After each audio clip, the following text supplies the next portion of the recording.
welcome to another edition of Motivate Your Monday. Fear and danger are totally different. Fear is a mental creation. Danger is a physical thing that can actually harm you.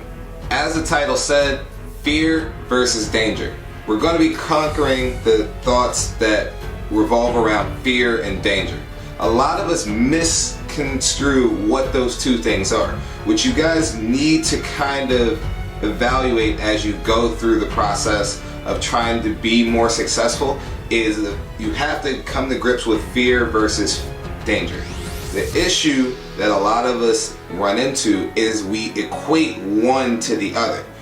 Fear is in your head. Fear is things that you create to deter you. Fear are things that may or may not happen, but because of the thought process that revolves around it, you become a little hesitant to deal with what could or couldn't be. Danger, on the other hand, is very real. If you are in the jungle and you see a lion, you are in danger of potentially being attacked by that lion. But the danger doesn't actually occur first. The fear occurs first. You see the lion, you start thinking of all the things that could happen to you. That lion may not even be paying attention to you, but in your head, you're creating every scenario of this lion coming after you, and there is actually no danger yet. There's no danger until the first step of that lion coming towards you actually happens. Now you are in danger. You weren't in danger 2 seconds ago when you were thinking about it. You're in danger when the things actually happen. And when we start talking about the process of being successful, a lot of us look at danger and fear as the same thing. You are not in danger of failing until you start. You are fearful of failing. You are fearful of how difficult it's going to be. But you are not in danger until you approach the process. And after we talked about the last 3 steps, we're at this point where you have to decide, are you willing to actually be in danger? Are you willing to be in danger, or are you so fearful of that thought that you do not want to pursue it? And a lot of people get stuck right here at this point where it's either you go or you don't go. You say you're going to do it, you've been talking about it for years, but that first step still hasn't happened because of the fear, not because of the danger. You are not in danger of failing something that you are not going to attempt. You have to understand that. You are not in danger unless you're doing it. You are not in danger unless there is something to be in danger of. You will not fail something you don't start. There's a line that goes around all the time. You miss 100% of the shots you don't take because you don't have the risk of actually making it or the risk of failing. A lot of us just don't want to fail. A lot of us don't want to look bad, and because you don't want to look bad, what do? You don't put yourself in the situation to look bad. I respect every person who has ever failed way more than I respect every person who has never attempted. That's a fact of the way I train people in the world. If you are not going to try it, if you are not going to attempt it, if you are not going to push through it and fail, don't talk to me. Don't talk to me about something that you can't do or that you don't understand when you haven't tried it yet. Don't talk to me about the fact that it's too hard and you don't even know how hard it is.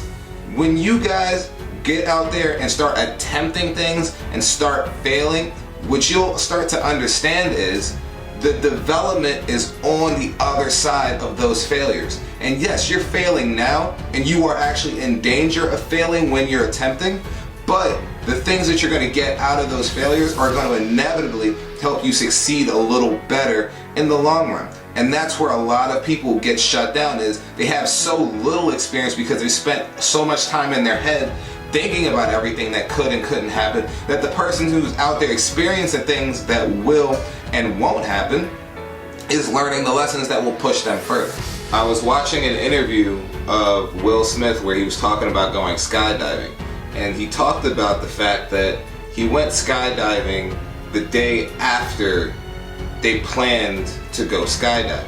And for a whole day, he spent the day and the night and the morning just tormenting himself on how afraid he was to jump out of the plane. And then at the end of it, when he ended up jumping out of the plane, it was the most enjoyable experience of his life.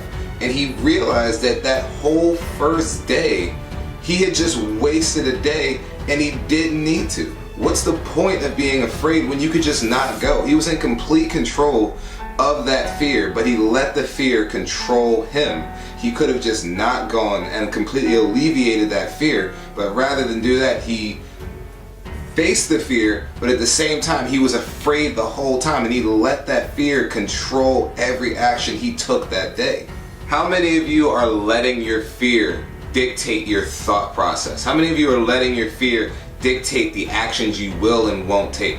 It's not that you can't do it, it's that you're afraid of the things around it. You're afraid that you might fail. You're afraid that you might have to work hard. You're afraid you might lose people on the way. But you're afraid of something that does not exist yet. Why are you afraid of the things that are not happening, may not happen, and may never happen? The issue is the physical world of things that are continuing to happen is not what you're concerned about. You're concerned about the things that you're creating in your head. And you can never overcome a mental obstacle because there's no actual obstacle to overcome. If you have things on a checklist that you have to do, those are obstacles. You need to have this much money to start your business. You need to have these pieces of equipment. You need to have this type of coach. But those are actual obstacles. You need these things. The issues are the things that actually hold us back are very rarely the actual obstacles. They're all the hypothetical things that you're doing in your head. You're trying to plan and script, and every time you come up with something that's going to succeed, you immediately come up with something that's going to stop that from succeeding. And you end up frozen because all you're doing is creating mental obstacles that get in your way, and you never actually have the time to overcome an actual obstacle. All you're doing is creating this labyrinth of things that you have to do, and you never really have to do most of them. And the issue that gets in the way there further is, how are you going to actually take the first step to being successful when you've created 10 obstacles that don't exist and you haven't overcome the first one that actually does? And the first one that actually does is starting the process. And a lot of us are still frozen at starting the process because we're thinking about every contingency plan and everything that's in the way, and you haven't even started. How are you going to overcome step 6 when you're still stuck on step 1? One of the big things people have to realize as they attempt to be successful, or as they don't attempt to be successful, is you have to be willing to be in danger, because a big weighing scale is the same way you're in danger of failing, you're actually in danger of being successful. And a lot of people are so bent on focusing on this negative part and the part that they're fearful of that they never actually see the fact that they stand a huge chance of being just as successful. Whatever you put yourself in danger of when you pursue your careers, you pursue your goals, the big thing that a lot of people misconstrue is, if I fail, I'm a failure. And no, you're not. You are not what happens to you. A lot of people want to be classified as what they go through. I'm a failure because I failed. No, you are only a failure when you stop at failure. When you stop because you failed, that is the last thing that you were. You are a failure because you are no longer attempting. It's a missed attempt when you are continuing. You are a failure when you attempt, fail, and give up, because that's all that you have under your resume. When you are continually pressing towards things, you will continue to grow, and there's no way you can be classified as a failure when you're still attempting, because you will be successful and you will succeed inevitably when you keep making attempts. You have to understand that you can throw a basketball at a hoop with your eyes closed 50 times and miss 50 times, but the chances of you making it are still the same after every shot. And when you make it, at the end of those shots, you are successful. It doesn't matter how many times you failed. The fact is, you still will succeed eventually. And if you keep pausing and freezing as soon as fear creeps into your head, you will become a failure, because you will allow the fear to dictate your decisions, and you will allow the fear to make you stop because you're afraid of the danger. And when you're in the danger, you're in the presence of failure and success. And a lot of people are afraid of this so much that they don't see this. You guys have to be willing to be in danger in order to be willing to be successful. Now, again, I will see you guys next week, and I want everybody to remember, you need to get out there, improve your theory, improve yourself, because that's your success that you're talking about. I'll see you guys next week.